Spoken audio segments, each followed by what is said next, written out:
اسی میں آپ کو ایک لاہوری کا قصہ سناؤں میں. کیا ہوا وہ مجھے خود انہوں نے بتایا. کہتے ہیں میری کسی عربی سے ہو گیا پھڈا. ٹیکسی ڈرائیور تھے وہ, اب عربی تو بڑے مضبوط ہوتے ہیں. کہہ رہے ہیں ہوا یہ ہے کہ اب جب پھڈا ہوا نا تو سعودی عربی نے مجھے ہلکا سا دھکا دیا, میں نے بہت زور سے جا کے میں گرا. یعنی اس نے ہلکا سا لگایا نا, کہہ رہے میں نے ایسا اپنے اوپر اس دھکے کو مسلط کیا جیسے اس نے مجھے رکھ کے چماٹ مارا, اتنا زور سے. کہتے ہیں میں کلا خود بخود ہی فٹ پاتھ پہ رگڑ رہا ہوں تاکہ خراشیں آئیں, خون نکلے. ابے میں نے کہا یار میں گرا ہوں, اور میں ایسے جا کے نا, وہ عربی بھی دیکھ رہے یار یہ تو میں نے یوں کیا ہے, میں نے اس کو ہو کیا گیا. کہہ رہے یوں گرا ہوں اور یوں کر کے نا خراشیں آ رہی ہیں, گھٹنے پہ چوٹ آ رہی ہے, یہ آ رہی ہے, قمیض پھٹ رہی ہے, شلوار پھٹ رہی ہے, پتہ نہیں کیا کیا جو اس سے بس میں تھا اس نے کر لیا. یہی ہوا, عربی اندر ہو گیا جیل میں. کہہ رہی ہے معافیاں مانگ مانگ کے اس نے جان چھڑائی ہے, مجھ سے بھائی معاف کر دے یار, آئندہ کسی لاہوری سے. جرمانہ بھی دیا اس نے, عربی نے, جیل میں بھی گیا. وہ سعودی جو ہے نا کہہ رہا معافیا مانگ مانگ کے مجھے ترس آئے, چل جا. کیا یار. تو ایک اور قصہ ہے یار, اب کیا کرے یار. ہمارے ایک جاننے والے تھے, اللہ ان کی مغفرت کرے, ان کی وہ بائک پہ کہیں جاتے ہوئے نا کسی کو ٹکر مار دی, اتنی زور سے ماری وہ بندہ نیچے گرا ہے, اس کا سر پھٹا, بے ہوش ہو گیا. ان کو لگا بیٹا میں آ گیا چوڑے میں. یہ کہتے ہیں میں گرا ہوں. اچھا ہوا یہ کہ ان کو نا لوگ 4 آدمی اٹھا کے لا رہے تھے, جاننے والے تھے, نام نہیں بتاؤں گا, بڑے نیک آدمی تھے, بس بیچاروں سے ایسی حرکت ہو گئی. تو 4 آدمی نا ہمارے ایک جاننے والے صاحب تھے, ان کو اٹھا کے لا رہے ہیں ان کے گھر پہ. میں نے دیکھا, میں نے کہا کیا ہو گیا. کہہ رہے ہاں ہوں مر رہا ہوں. اب 4 آدمی لا رہے ہیں یار, یہ تو مر رہے ہیں بھائی, سانسیں اکھڑ رہی ہیں ان کی, ایسے بنے ہوئے نا. میں نے کہا ہاسپٹل لے کے, کہہ رہے نہیں ہاسپٹل نہیں, گھر لے کے جاؤ. میں نے کہا بھائی یہ کہہ رہے ان کا خطرناک ایکسیڈنٹ ہوا ہے, یہ مر رہے ہیں. جو لوگ لے کر آئے نا ان کو اٹھا کے, یہیں یو پی موڑ سے, یو پی موڑ پہ ایکسیڈنٹ ہوا, یہ بائک پہ تھے اور چیخ رہے, ہاں ہو لگایا ہوا انہوں نے.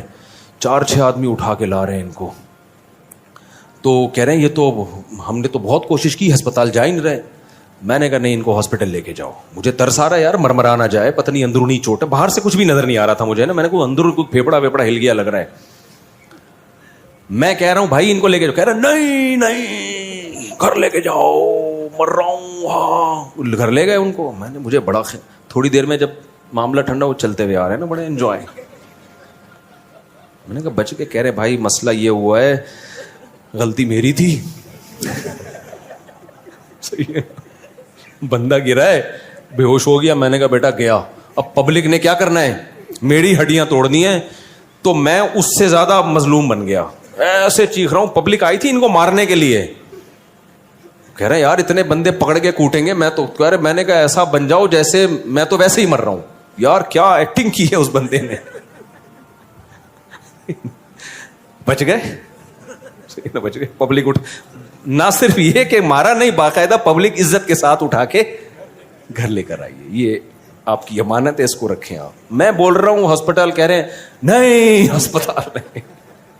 ان کو پتا تھا بیٹا ہسپتال میں ڈاکٹروں نے کوٹنا ہے پکڑ کے. تو کہاں سے کہاں کس سے چلے گا یار. میں جرمنی میں تھا, میں نے 2 انگریزوں کا پھڈا دیکھا. 2 انگریزوں کا پھڈا دیکھا, دونوں لمبے چوڑے موٹے تازے, لڑ رہے ہیں, یہ ایسی یوں ہے, فلانا ہے ڈمکانا ہے, اور لڑ رہے ہیں. مجھے آواز آ رہی, میں نے کہا یہ کیا ہو رہا ہے. اور دونوں کے ہاتھ میں ڈنڈے, گھما رہے ہیں لیکن جان کر کوشش کر رہے لگ نہ جائے اس کے. جیسے ایک گورے نے ڈنڈا گھمایا سر کے اوپر سے شوں کر کے, دوسرے لات گھمائی قریب سے, جیسے فلموں میں نہیں ہوتا, یہ لگے ہی نہیں. میں نے کہا یار اتنا لڑ رہے ہیں اور ڈنڈے بھی ہیں دونوں کے ہاتھ میں, ٹچ نہیں ہونے دے رہے. تو انہوں نے بتایا لا اتنا سخت ہے نا, کسی کا بھی ڈنڈا یا لات دوسرے کو ٹچ ہو گئی نا تو چوڑے میں آ گیا وہ. پولیس آ کے یہ نہیں دیکھی کہ کس کی غلطی تھی, کون صحیح ہے کون غلط. پولیس کہے گی تمہارا ڈنڈا اس کے لگا ہے, ٹھیک ہے نا. اس کو پتا ہے چوڑے میں آؤں گا, میں پھنسوں گا. تو وہ لا اتنا سخت ہے, اب وہ منہ کے فائر مار رہے ہیں نا, میں تیرے یہ کر دوں گا انگلش میں, جرمن میں, انگلش میں نہیں, جرمن زبان میں یہ کر دوں گا, لیکن ہاتھ نہیں لگا رہے. ان کو پتا ہے یار سارا کیس ہمارے اگینسٹ ہو جائے گا. تو کہاں سے کہاں کس سے چلے گا یار. ابھی ہمارا سفر ہے نا, اب دیکھو کس سے پھر یاد آتے ہیں نا. یہ نا کچھ لوگ اپنے اوپر گھننے بنے ہوئے ہوتے ہیں, دوسری شادی کر کے اب پہلی بیوی کے سامنے ایسا بنے گا جیسے جادو ہوا ہے مجھ پہ, جن نے کرائی ہے میری دوسری شادی. گھننے بن جاتا ہے, وہ ترس کھا رہی ہوتی ہے, ہائے بیچارے کو کیا ہو گیا. میں نے جب اللہ معاف فرمائے دوسری کی تھی نا, میں زیادہ رو رہا تھا, جیسے مجھے بہت غم ہو رہا ہے. یہ طریقے ہوتے ہیں بھائی. تو ایسے ہاں وہ نا بہت ڈرامے چل رہے ہوتے ہیں, تو کچھ لوگ مسلط کر رہے ہوتے ہیں, کوئی مسئلہ ہوتا ہے ان کے ساتھ. ایک نوجوان آیا اپنے ابا کو لے کے, اس نے کہا میرے ابا میں شادی کرنا چاہتا ہوں, ابا نہیں مان رہے, آپ ان کو سمجھائیں, رشتہ اچھا تھا. میں نے کہا یار چلو میں سفارش کر دوں, کام ہو جائے تو اچھی بات ہے یار میری سفارش پہ. میں نے کہا ابا کو لے آؤ. تو اتوار کو میں نے ٹائم دیا, وہ آگے ابا نہیں آ رہے, ابا کھڑے ہوئے گیٹ پہ. میں نے کہا ابا کو لا بھائی, میرے اور بھی دنیا میں کام ہے. کہہ رہے ہیں ابا کو پتہ نہیں کیا ہو گیا, ہاتھ پاؤں ان کے مڑ رہے ہیں اور سکتے میں چلے گئے ہیں نا گیٹ پہ. آ تو گئے ابا ہمت کر کے, اس نے بہت, جب اس کو لگا نا ابا کو کہ یہ مفتی صاحب اس بیٹے کو فیور دیں گے, ابا ہاتھ پاؤں کیا ہو رہے ہیں, مڑ رہے ہیں یوں, عجیب سے ہو گئے. میں ڈر گیا, میں نے کہا بھائی میرے اوپر کوئی مسئلہ نہ ہو جائے. تو میں نے کہا ہاسپٹل لے کے جاؤ. کہہ رہے ہاسپٹل بھی نہیں جا رہے. تو میں نے کہا لے آ کسی طریقے سے یہاں پہ بھائی. تو ابا کو روبوٹ کی طرح نا دھکا دے کے, جیسے کوئی پتلا نہیں ہوتا, ابا آ رہے ہیں ایسے نا یوں. اب کسی کی غیبت نہیں ہے, پرانا قصہ ہو گیا, کیا پتا چلے گا کسی کو. لا کے ادھر بینچ پہ بٹھا دیا, ابا آ کے نا یوں بیٹھ گئے ایسے سیدھے. میں کیا السلام علیکم, سامنے دیکھ رہے ہیں, خیریت سے ہیں. میں نے کہا بیٹا یہ تو کچھ سیریس کیس ہے, اس کو ہاسپٹل لے کے جانا. بھائی تو ہاسپٹل لے کے جاؤ, یہاں کیوں لے کر آئے ہو؟ کہہ رہے ہیں پتہ نہیں کچھ شوق میں چلے گئے ہیں, کیا ہو گیا ابا کو؟ ابا ہلا رہا ہے, ہل ہی نہیں رہے. اچھا میں نے تھوڑا سا اندازہ لگا لیا, ابا کو تھوڑی سی ہنسی آئی ہے نا بیچ میں. میں نے اندازہ لگا لیا, میں نے کہا یہ ناٹک چل رہا ہے.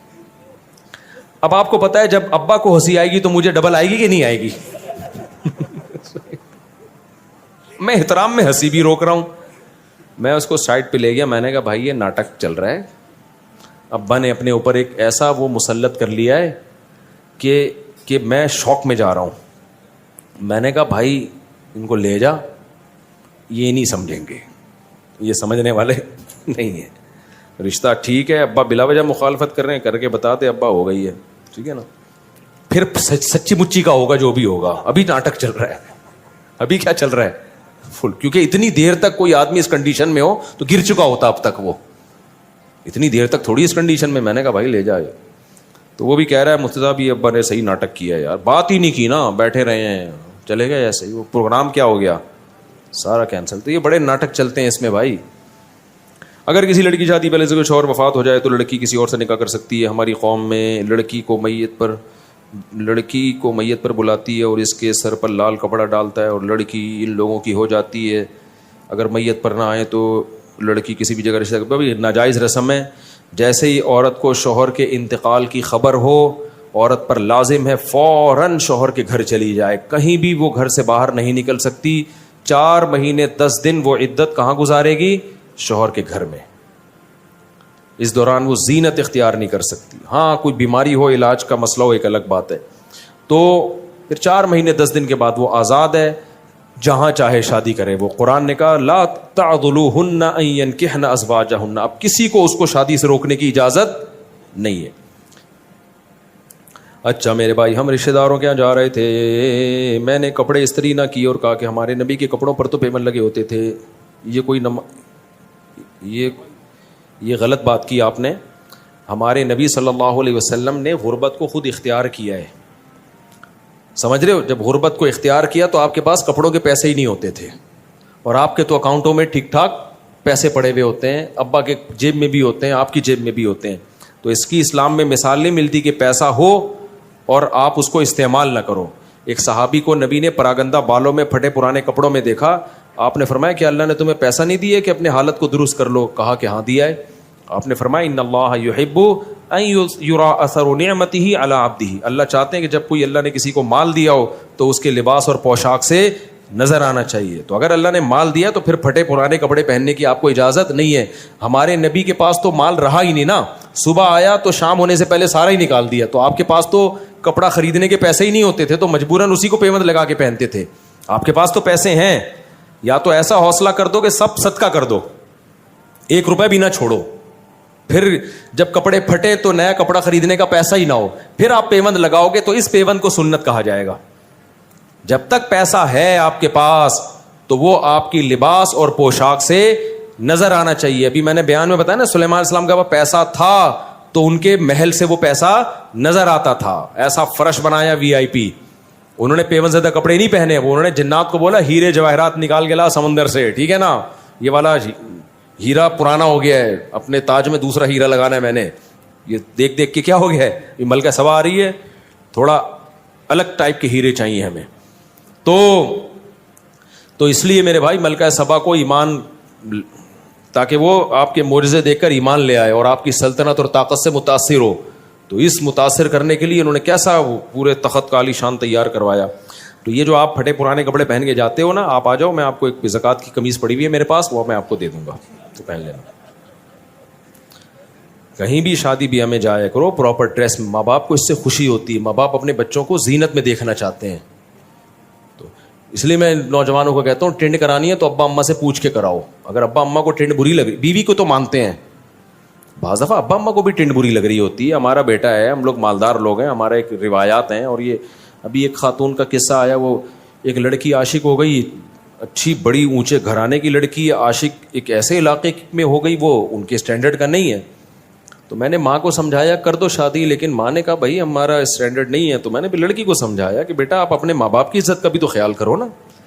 تو ماں باپ کی بھی عزت کا تھوڑا بہت اسٹینڈرڈ اوپر نیچے ہوتی ہے. ایک لڑکی بہت بڑے کسی خاندان کی ہو, اچانک وہ کسی ایسے لڑکے پہ عاشق ہو جائے جو بیچارہ گندے نالے پہ رہتا ہو. میں اس کو برا نہیں کہہ رہا گندے نالے پہ, لیکن اسٹینڈرڈ کا تو فرق آ گیا نا. تو ماں باپ اپنے داماد سے کیسے ملائیں گے, بھائی یہ ہمارا داماد ہے ان سے ملیے, کہاں رہتا ہے, گندے نالے پہ رہتا ہے. تو ان کے لیے یہ ذلت کی بات ہوتی ہے. تو اس لیے میں نے ماں باپ اولاد کو چاہیے کہ اپنے ماں باپ کے بھی اسٹینڈرڈ کا خیال کرے. ہاں اتنا زیادہ فرق نہیں آ رہا, نارمل ہے, تو پھر ماں باپ کو روکنے کی اجازت نہیں ہے. تبھی کہتے ہیں نا لڑکی کفو میں نکاح کر رہی ہے تو پھر ماں باپ کو روکنے کی اجازت نہیں ہے. غیر کفو میں کر رہی ہے تو پھر حق ہے, ان کو روک سکتے ہیں وہ, کیونکہ وہ کہتے ہیں ہمارے جوڑ کا نہیں ہے. تو اس سے ماں باپ کی بھی عزت خراب ہوتی ہے. تو اسلام, ماں باپ چاہتے ہیں ہمارے بچوں کی ڈریسنگ اچھی ہو, تو ماں باپ کو خوش کرنے کے لیے اچھے کپڑے پہن کے جایا کرو تاکہ دیکھنے میں اچھے لگو. تو اس سے ماں باپ خوش ہوتے ہیں, تو اس پہ ثواب ملے گا آپ کو. یہ پیون زدہ کپڑے نہیں پہنو. حضرت عمر نے خلافت کے دور میں مفتیوں کو مسئلہ بتانے اور حدیث بیان کرنے پر پابندی کیوں لگائی تھی؟ کہیں بھی نہیں لگائی تھی. حضرت عمر نے تو خود لوگ متعین کیے تھے مختلف علاقوں میں کہ اس علاقے کے یہ مفتی ہیں, اس علاقے کے یہ مفتی ہیں. ہر آدمی کو ریسرچ پیپر شائع کرنے کی اجازت نہیں تھی. کوفہ میں عبداللہ بن مسعود کو حضرت عمر نے باقاعدہ مفتی بنا کے بھیجا تھا کہ وہاں آپ لوگوں کو مسائل بتائیں گے. صحابہ کے دور میں گنے چنے مفتی تھے, اور آج پتھر اٹھاؤ ہر آدمی مفتی ہے. گنے چنے مفتی تھے, باقی صحابہ بھی انہی کو فالو کرتے تھے. سمجھتے ہو؟ بخاری کی حدیث 4108 ہے کہ حضرت امیر معاویہ نے حضرت ابن عمر سے کہا کہ میں تیرے والد سے زیادہ خلافت کا حقدار ہوں. حالانکہ خلفائے راشدین تو نبی پہلے ہی چاروں بتا چکے ہیں. پوری مجھے دیکھ کے عربی عبارت کیا ہے, یہ تو سب کی عربی میں ہے, یہ اردو میں تھوڑی ہیں یہ. تو میں اس کو دیکھوں گا کہ حضرت معاویہ رضی اللہ تعالیٰ عنہ کے کیا الفاظ تھے. حضرت معاویہ خلفائے راشدین کو اپنے سے بہتر سمجھتے تھے, یہ تو کنفرم ہے. کہیں بھی حضرت معاویہ سے خلفائے راشدین کی توہین منقول نہیں ہے. باقی اس کا کیا جواب ہے یہ میں پہلے اصل کتاب میں دیکھوں گا تو مجھے پتہ چلے گا سیاق و سباق میں بات کیا ہو رہی ہے. اکابر انجینئر نے علماء اکابرین کا واقعہ بتایا ہے. کتاب تذکرۃ الرشید سے حوالہ بھی دیا ہے کہ حضرت رشید احمد گنگوہی اور حضرت قاسم نانوتوی لیٹے ہوئے تھے, ایک دوسرے کے سینے پہ ہاتھ پھیرا تو انہوں نے کہا میاں لوگ کیا کہیں گے؟ تو جواب دیا کہ کہنے دو. تو دونوں ہم جس پرستی ہم کر رہے تھے معاذ اللہ. دیکھو انجینئر کا ہو گیا دماغ خراب, اور انجینئر کی ایک ویڈیو شائع ہوئی ہے, اس کے پتہ چلتا ہے کہ کون کیا کر رہا تھا. پرانی ویڈیو ہے اس کی, آپ دیکھ لیں, وہ میں کیا بولوں, ہمیں تو یہ باتیں کرتے ہوئے بھی برا لگتا ہے. میں نہیں کہہ رہا کہ وہ جس طرح پرسی کر رہا تھا, میں ایسا الزام نہیں لگا رہا. تو کچھ لوگوں نے شائع کی ہے یہ جو واقعے سے جتنی غلط فہمی ہو رہی ہے نا, انجینئر کی اس ویڈیو سے اس سے زیادہ غلط فہمی ہوگی اور انجینئر پہ الزام لگے گا, لیکن ہم اس کی تعویل کرتے ہیں. سمجھ رہے ہو؟ میں ایک بات کہتا ہوں, اگر یہ دونوں معاذ اللہ ہم جس پرستی کر رہے ہوتے, دونوں بڑی عمر کے لوگ, بڑی بڑی داڑیاں, تو کیا نقل کفر نباشت, اور کیونکہ اس نے خود یہ بحث اٹھا دی ہے نا, تو ہمیں تو شرم آ رہی ہے یہ بحث یہاں اس صفائیاں بیان کرتے ہوئے بھی. تو کیا لڑکوں کی کمی تھی اس زمانے میں؟ ہم جس طرح پرستی کرنے والا کیا اتنی بڑی بڑی داڑیوں والے آدمی کو تلاش کرتا ہے اس کام کے لیے, اور پھر وہ یہ کر کے کتاب میں لکھیں گے بھی ہے بھائی. یہ خالصتاً ایک مذاق کا واقعہ ہے جو ان کے کسی شاگرد نے لکھا کہ دونوں لیٹے ہوئے ہیں, مذاق کر رہے ہیں ایک دوسرے کے, جیسے ہوتا ہے نا بے تکلفی کا مذاق, لوگ کر رہے ہوتے ہیں, فحش مذاق بھی کرتے ہیں ایک دوسرے کے ساتھ بے تکلفی میں. وہ ایک محض مذاق کا واقعہ ہے. لکھنے والے کا مقصد یہ تھے کہ اتنے فری تھے کہ اس قسم کے فحش مذاق بھی آپس میں کر لیا کرتے تھے. اب لکھنے والے کی غلطی ہے کہ یار اگر کوئی آپس میں اتنا بے تکلف ہے, اس طرح کا مذاق کر بھی رہا ہے, تو اس کو کتاب کی زینت بنانا بنتا نہیں ہے. وہ بے وقوف نے اس کو کتاب کی زینت بنا دی ہے. تو اس پہ یہ اعتراض بنتا ہے کہ یار اگر اس طرح کا کوئی مذاق کسی کے ساتھ کر بھی رہا ہے, میاں لوگ کیا کہیں گے, یہ مذاق ہے, تو اس کو کتاب میں لکھنے کی ضرورت نہیں ہے. لوگ کر رہے ہوتے ہیں, ایک دوست بھی ایک دوسرے سے مذاق کر رہے ہوتے ہیں, آج تو بڑا کہتے ہیں نا, بڑا آج تو بڑا چمکتا ہوا لگ رہا ہے, کاش تو لڑکی ہوتا میں تجھ سے شادی کرتا, یہ کہہ رہے ہوتے ہیں نا لوگ. یہ دوست احباب آپس میں مذاق کرتے ہیں, لیکن یہ مذاق ایسا نہیں ہوتا بیٹھ کے کتاب میں لکھ دو کہ حضرت جی فلاں موقع پہ فلاں کو یہ فرما رہے تھے. تو لکھنے والے کی یہ غلطی ہے کہ اس نے اس مذاق کے واقعے کو, بے تکلفی کے واقعے کو کتاب کی زینت بنا دیا. انجینئر کیا کچھ سڑا ہوا دماغ ہے, اس کے ہمیشہ اس سے گوبر ہی نکلتا ہے, منہ سے بھی گوبر. بعض لوگوں کے گوبر کا ایک خاص راستہ اللہ نے بنایا ہے, وہیں سے نکلے گا. لیکن کچھ لوگ ایسے ہیں کہ ان کے لیے وہ راستہ چھوٹا پڑ گیا تو منہ سے بھی گوبر نکلتا ہے. تو انجینئر اگر یہ اعتراض کرتا نا کہ ان کے مریدوں میں عقل نہیں تھی, ایک نجی واقعہ, محفل کا مذاق کا واقعہ کتاب میں لکھ دیا, تو ہم اس کو سپورٹ کرتے کہ واقعی صحیح کہہ رہا ہے. یار ایک بے تکلفی کا واقعہ تھا, کتاب میں لکھنے کی کیا ضرورت تھی؟ لیکن انجینئر کے چونکہ دونوں راستوں سے گوں ہی ہمیشہ نکلتا ہے, تو منہ کی بواسیر کہتے ہیں نا, تو اس نے فوراً اس پہ کہہ کے لونڈے بازی کر رہے تھے معاذ اللہ. تو خدا کے غضب سے ڈر. رشید احمد گنگوہی کے تقوی کے واقعات اگر میں تجھے سنانا شروع کر دوں تو بے ہوش ہو جائے گا, تو ان کی خاک کے برابر بھی نہیں ہے. قاسم نانوتوی رحمۃ, یہ مدرسوں کی بنیاد, پوری دنیا میں اللہ نے کام لیا. آج پوری دنیا میں امام حرم کا بھی بیان یوٹیوب پہ موجود ہے, اور میں تو دنیا گھوم کے آیا ہوں. مولانا طارق مل صاحب پوری دنیا گھومے ہیں. پوری دنیا میں آپ کو مدرسہ ملے گا نا, اس کے تانے بانے علماء دیوبند اور مولانا قاسم نانوتوی سے جا کے ملیں گے. اگر خدا نہ خواستہ وہ یہ ہوتے, اتنی اللہ ان کے عقیدت لوگوں کے دلوں میں بٹھاتا, ان کے شاگرد اتنی بڑی بڑی قربانیاں دیتے. تو ایک مذاق کا واقعہ, دو بوڑھے لیٹے ہوئے ہیں اور ایسے فری ہو رہے ہیں ایک دوسرے سے, مذاق کر رہے ہیں, تو بے وقوف کسی نے اس مذاق کو کتاب کی زینت بنا دیا. تو اسے نہیں پتا تھا منہ کی بواسیر بھی ہے بہت سے لوگوں کو, وہ بیٹھ کے اسی کو کیش کرائیں گے. تو انجینئر کو خدا کے عذاب سے ڈرنا چاہیے, جو لوگوں کی اس طرح سے عزتیں اچھالتا ہے, دنیا میں لازمی ذلیل ہوتا ہے وہ. تو اس کو چاہیے کہ تو سچی مچی میں نہ پکڑا جائے کہیں, صحیح ہے نا. میں الزام نہیں لگا رہا انجینئر پہ کہ وہ یہ حرکتیں کرتا ہے, نہیں کرتا ہوگا, ہم اچھا گمان رکھتے ہیں. لیکن جب کوئی کسی کا اس طرح سے مذاق اڑاتا ہے تو اللہ اس کو اس جرم میں مبتلا کرتے ہیں. اور اس کی ویڈیوز پڑی ہوئی ہیں, ہم تو پھر اس کی بھی تعویل کر رہے ہیں. نہیں کہہ رہا کہ یہ غلط حرکتیں کر رہا ہے, لیکن کسی نے بنایا یہی واقعہ کہ یہ میاں کیا کر رہے ہو, اس کو دیکھو اور اس سے پوچھو میاں تم کیا کر رہے ہو یہاں پہ. تو وہ ویڈیو تو ہم نے وائرل بھی نہیں کی. میں نہیں کہہ رہا اس میں کوئی غلط حرکت کر رہا ہے, لیکن آپ وہ ویڈیو دیکھو گے تو آپ کو پتا چلے گا جو دوسرے پہ الزام لگا رہا ہے نا, اس سے زیادہ خود اس کے اوپر انگلی اٹھ سکتی ہے. سمجھتے ہو کہ نہیں سمجھتے؟ تو میرے اس بیان کے ساتھ کوئی وہ ویڈیو چلا دے, لیکن نہ چلائے اچھا ہے. ہم تو نہیں چاہتے کہ ایسی گند سوسائٹی میں پھیلے, لیکن یہ بہت زیادہ فری ہو رہا ہے, یہ بہت بکواس کر رہا ہے. اتنے بڑے بڑے داڑھیوں والے آدمی یار, جن کے ہزاروں مرید ہوں, لاکھوں دنیا ان پہ عاشق ہو, اور پوری دنیا میں انہوں نے دین کا کام کیا, وہ ایک بے تکلفی کا ایک مذاق کر رہے ہیں. تو ٹھیک ہے, یہ مذاق نہیں کرنا چاہیے ان کو, اس لیول کا مذاق نہیں کرنا چاہیے. یہ بھی نصیحت کی جا سکتی ہے, اور اگر کر لیا ہے تو لکھنا نہیں چاہیے, یہ بھی نصیحت کی جا سکتی ہے. یہ نہیں کہ ان کو لونڈے باز کہا جائے معاذ اللہ. لڑکوں کا, وہ لڑکے کرنا ہوتا تو اتنے بڑے بڑے بڈھوں کے ساتھ بستر پہ نہیں لیٹے ہوئے ہوتے وہ. تو اس کو ہو گئی ہے منہ کی بواسیر, سمجھ رہے ہو. وہی بات ہو گئی نا, مرزا غلام احمد قادیانی کا مناظرہ, اس کے کسی مرید کا مناظرہ ہو رہا تھا عطا اللہ شاہ بخاری کے ساتھ رحمۃ اللہ علیہ. تو عطا اللہ شاہ بخاری رحمۃ اللہ علیہ نا, تو وہ دلائل دے رہے تھے کہ حضرت عیسیٰ علیہ السلام تو ماں کے پیٹ جو پیدا ہوئے تو ماں کی گود میں بولے ہیں. تم کہتے ہو کہ یہ مرزا غلام احمد قادیانی عیسیٰ ہے, تو یہ تو ماں کی گود میں نہیں بولا. تو قادیانی نے بولا کہ اس کی کتابوں سے دکھایا کہ مرزا نے دعویٰ کیا کہ میں ماں کے پیٹ میں ہی بولتا تھا. حضرت عیسیٰ ابن مریم تو ماں کی گود میں بولے, میں کہاں بولتا تھا؟ ماں کے پیٹ میں ہی. تو جب اس قادیانی نے یہ بولا نا, تو عطا اللہ شاہ بخاری نے کہا کہ ماشاءاللہ, ماں کے پیٹ میں جب بولتے تھے تو راستے تو دو ہیں جہاں سے آواز آتی ہوگی, دو ہی ٹوٹل راستے ہیں جہاں سے آواز آتی ہوگی. اگر یہاں سے آواز آئے گی تو کیا پتا چلے گا کہ ماں بول رہی ہے یا بچہ بول رہا ہے؟ بھائی اگر وہ بچہ جب ماں کے پیٹ میں بولے گا آواز یہاں سے آئے گی, تو کیا پتا چل رہا تھا کہ ماں بول رہی ہے یا, کیونکہ جب یہاں سے آواز آتی ہے تو ہم سمجھتے ہیں وہ بندہ بول رہا ہے, تو ایک ہی جگہ رہ گئی تو وہاں سے آواز آتی تھی ان کی. اللہ نا باطل کو پنپنے نہیں دیتے ہیں, ذلیل ہو گیا وہاں پہ. تو انجینئر کو چاہیے کہ تھوڑا لمٹ کراس مت کرے.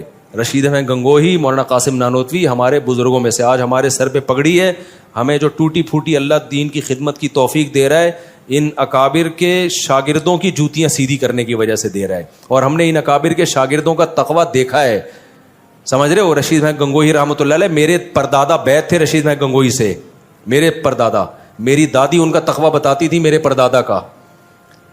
میرے جو دادی جو تھی نا ان کا تقویٰ بتاتی تھی, جو بیعت تھے نا میرے پردادا رشید گنگوہی سے, تہجد میں 5 پارے پڑھنے کا معمول تھا ان کا, اور بہت زیادہ ذکر اللہ کیا کرتے تھے. تو ہم نے ان اکابر کے شاگردوں کو دیکھا ہے. میرے والد صاحب پھر ظاہر ہے میرے دادا کی اولاد تھے, ان میں ہمیں تقویٰ نظر آیا. تو ہمارا تو نسب والا سلسلہ ان اکابر کے سے روحانی تعلق سے جا کے ملتا ہے. تو ہم نے تو اپنے, میرے نانا بیعت تھے, میری دادی بھی بیعت تھی مولانا عبد الرحیم رائے پوری رحمۃ اللہ علیہ سے, وہ بھی انہی کے سلسلے کے تھے. تو ہم نے اپنی دادی کا تقویٰ اپنی آنکھوں سے دیکھا ہے, کیسے نوافل روزے رکھنا, تلاوت, نماز, طہارت. تو بھائی تم ہمیں نہیں ورغلا سکتے, ہم نے, ہمارا علم مشاہدے پر مبنی علم ہے, تمہارا علم جو ہے نا کتابوں کو دائیں بائیں کرنے والا علم ہے. ہمیں کہتے ہیں قبر پرست, علماء دیوبند قبر پرست. میرے تو باپ دادوں میں جو سارے علماء دیوبند کے شاگرد تھے, کوئی ایک بھی ہمیں قبر پرست, اگر وہ قبر پرست ہوتے تو کوئی ایک تو نظر آتا نا. ہمارے والد صاحب نے تو کبھی تعویذ گنڈے بھی نہیں رکھے, کچھ بھی نہیں, کیونکہ علماء دیوبند سے تعلق تھا. میری دادی جو تھی نا تیجے کے کھانے کبھی نہیں کھاتی تھی, مردوں کے کھانے, کیونکہ علماء دیوبند سے تعلق تھا. کبھی نہیں کھایا انہوں نے میت کا کھانا. کوئی رشتہ داروں میں بھی کوئی ہو گیا نا میت کا, کہہ رہی یہ میت کے کھانے تو ہمارے حلق میں اترتے ہی نہیں ہیں. تو ہم نے تو ان کے جو اثرات ہیں اپنی آنکھوں سے, یہ تبلیغی جماعت پوری علماء دیوبند کا ایک شاہکار ہے, انہی کے اثرات ہیں. تو کسی کے اثرات کو دیکھ کے اندازہ لگایا جاتا ہے اس کے اکابر کیسے ہوں گے. تو آؤ ہم سے ہمارے عقیدے پوچھو, ہم بتائیں گے آپ کو, تو آپ کو لگے گا کہ خاندانی عقیدے ہیں, یہی ہیں عین اسلام, ٹھیک ہے نا. تو کبھی خوشبو لگا کے آؤ. تو انجینئر کو ہے منہ کی بواسیر, اس کے ہر جگہ سے گند ہی نکلتا ہے, کبھی منہ سے کوئی اچھی بات سننے کو نہیں ملے گی, ہر وقت کیڑے نکالتا رہے گا. اس نے یہ لکھا, اس نے یہ لکھا, تو آیا بھائی دنیا میں اکیلا تو جائے گا جنت میں, باقی سارے کیا کریں گے. اتنے بڑے بڑے دعوے